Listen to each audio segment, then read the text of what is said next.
YouTube. This is Mama Donna, and I am going to be divulging some family secrets. And today we are going to make Good Luck Red Snapper. This has been a family tradition, and I'm going to show you how to sculpt a red snapper so that it will bring you much prosperity in the new year. First of all, I have this red snapper, and you can get different sizes, but the only size that I could get this time was about a 3-pound red snapper. In the past I've used 2 pounds, but you can use even less. The red snapper, you wash it, which I have done, and you slice the center part, just a small part here, and you take all the innards out, and then you pull the gill part open and you remove the gill. You just remove the gill on both sides. And as you can see, we have already done that, okay? And we have cleaned out the inside here. Now what we're going to do is we're going to salt it and wash it, and we'll get ready for the sculpting process. What I'm doing now is I'm just pouring a little bit of salt on the fish, and I'm just cleaning it, and I'll put a little bit of salt inside the cavity and clean that. Now you can remove the scales if you want to, but I choose not to do that, so I'm just going to leave the scales on. But you do have to salt clean the inside and outside of the fish, okay? Okay, here we are. Now the fish is washed, and I put it in a little platter, baking dish, and now I'm getting ready to sculpt. Now what you're going to need when you sculpt, you can use turnip, potato, carrot, or whatever you choose or whatever you have handy. I just happen to have this turnip handy, so I'm going to cut it in half here, and there. Okay. Now I'll set a turnip under the fish like this, and this is going to hold. It's going to give a curve to the fish, and then I'll put another one on this end, and this will kind of hold the turnip so that it looks like it's alive. Okay, there we go. Okay, there we go.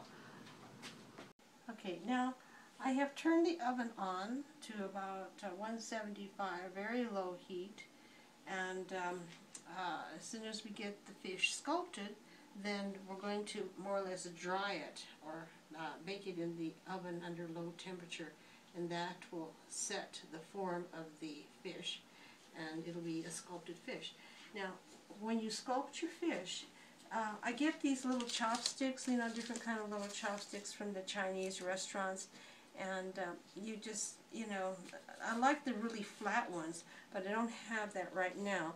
I have a couple of these which will work just fine, and then I have this one which is attached on the end, and I can use that to my advantage because, see, I could take the tail and I can stick it in between the chopstick here, and you pull it really tight, and you spread the fish tail out like that, and you get it in there nice and tight, and then after you spread the tail out, then you take some string, and you just tie the string around the chopstick, and it'll fan the tail out, okay?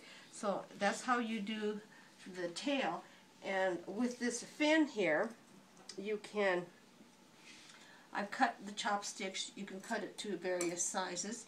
It started like this, and we just cut it to an appropriate size. And I take this fin here, and I can stick the fin between the chopsticks like this, you see, and pinch it together, and you see how it fans the fin out there, and then I will just wrap some string around both ends to hold it in place.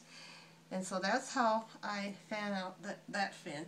Now at the top there is these very, very sharp,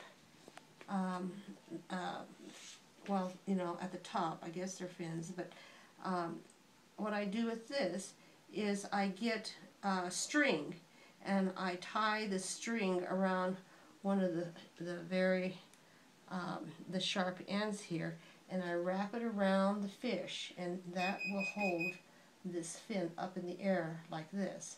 Now there's also some more fins down here, and I will take a string and I will thread the string, and I will use the string again to wrap around the fish like that to hold this particular part of the fish open. And then there is this piece here, and I will do the same thing with this. And I'll just tie a string here, and I'll wrap it around the fish just to hold it open. And so I'll go ahead and start that, okay? Now I've just threaded a piece of thread onto this needle that I have. It doesn't have to be quite this long, but that's what I have available. And and we'll thread it into the dorsal and the top fins. Now the sticks that I have used to flatten out the fins was slid like this, and then I tied the end with a thread, and that holds the two sticks together. And the tail is in between that, and it spreads the tail apart. I've done the same thing with the fin here. I've got two sticks here, and on both ends of the stick I've used a thread, and I've tied the thread really tight so that it holds the fin open. And then the third part here is I cut a piece of the chopstick to the size I want to open the fish's mouth, and I stuck it there, and that will hold the mouth open.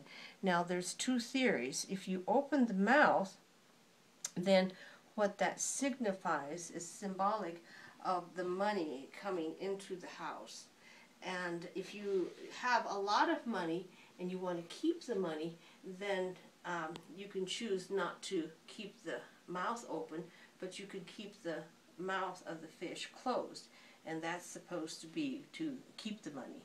But we've never had that problem, and so we always keep the mouth open so we can get some money, okay? Okay, now I'm going to slide the needle into the top fin here so that the string will be on the top fins. And as you can see, as I pull, then it spreads the fin open. And what I do is I just wrap that around the fish's head, and then I will tie it off. So there we go. But as you can see how it opens up the fins as I pull it here, okay? It's got a needle and thread, and I'm pushing the thread through this fin here at the bottom, and then all these fins, as I open them up, I wrap the string around the fish's head to hold it in place. So now that I have that piece of the fin, I'm just going to tie it off around the fish's head.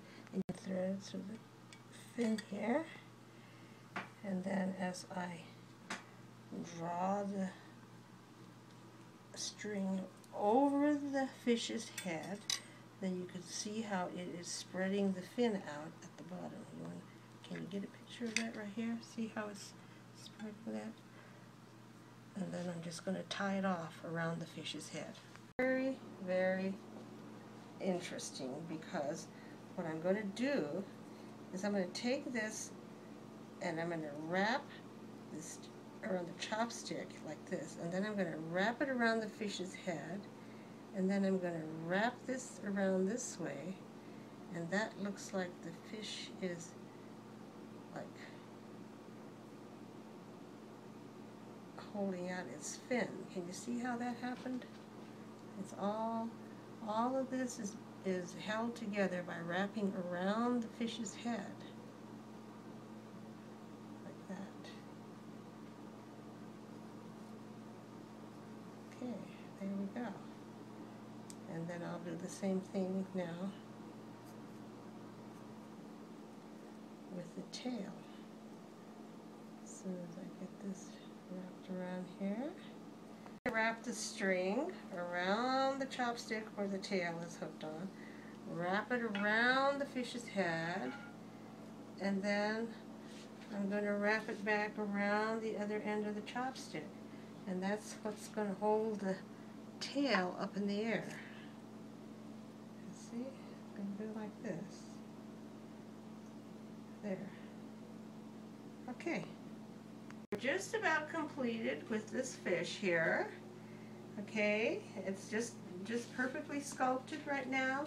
If you can take a look and see, it looks like it's kind of jumping out of the water and flying in the air. So we're just about done. We're going to pop it in the oven to dry, and once it's dried, then you can take all the strings and the wood and everything off, and it'll hold its shape.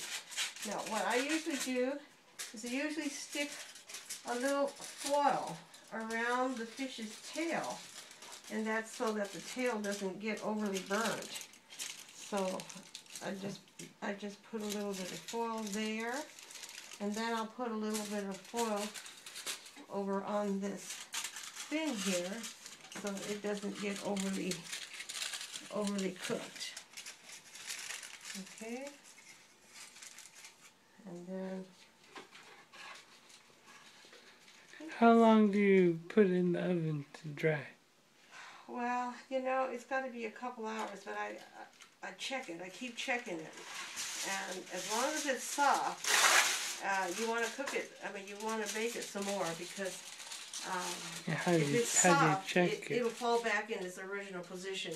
So you want to check it to make sure that the fish is fairly hard and dry, and then you know it's going to hold its shape. How do you check it?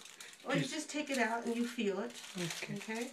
And what temperature do you cook it at? I put that at 175. Okay. But it'll probably be cooking in there for 2 or 3 hours. I would. That's usually what I do. Anyway, I put foil around the thin fins so that it doesn't overly burn. So I'll just put a little bit of foil around these here. Just about like that. And there you have it. You two, hope you have a lot of good luck in the new year. And lots of good luck coming into and lots of money coming into the fish's mouth, which signifies great prosperity for you in the year of 2013.